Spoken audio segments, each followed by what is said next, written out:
Grabe oh. Grabe ng pawis natin. Hindi talaga ng klima dito. Ayan, napakaluwag na oh.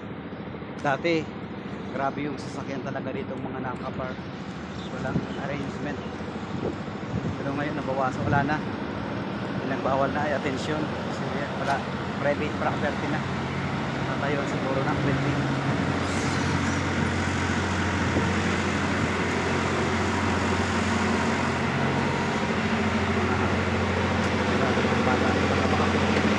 Akala ko Pilipino yung ating na hindi pa nalalaki.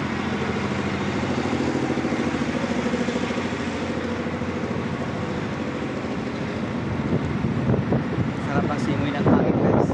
Kaya kung pupunta ako dito, sa tuwing may appointment ako sa trabaho, ito yung area guys. Saan po yung marami po yung mga karton. Kaso ngayon, medyo maano pa. Ayun yung mga karton.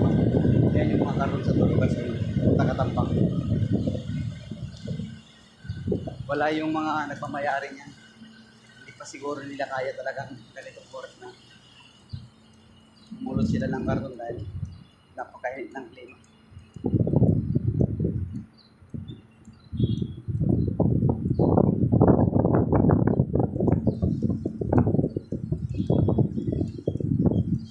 Ayan, yung area. Ayan yung building na mga pupuntahan natin. Ayan. Napakalaking parking lot. Ang daming mga bagong building dito. Sa mga building.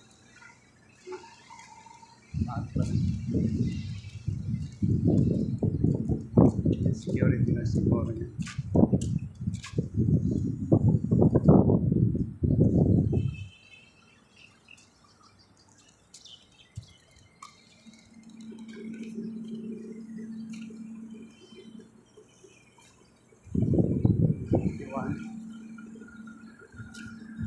Wala yung mga boy dito. Wala yung mga naglilinis ng mga sasakyan.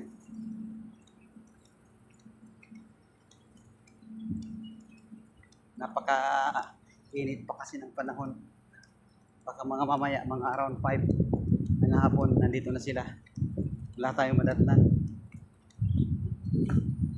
Ito yung parking area guys na napakalaki. Sobrang luwag.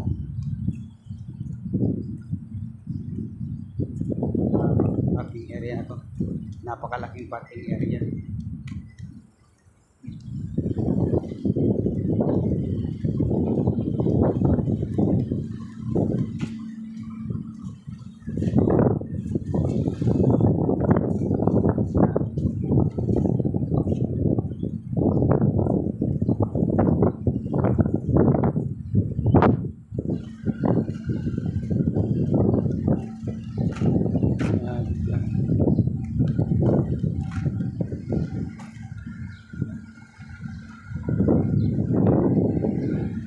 Try natin dito guys sa kapila.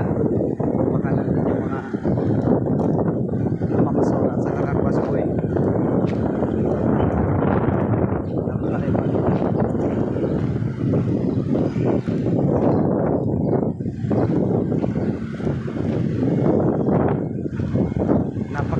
Itong area talaga guys, sa totoo lang, napakalamig talaga dito. Malamig yung simoy ng hangin dito. Ito lang na area.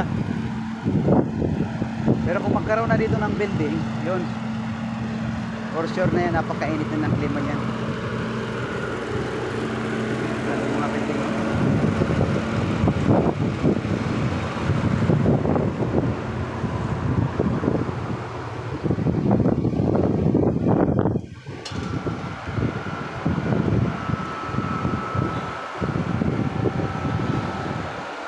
Ito guys, may naglalako po guys ng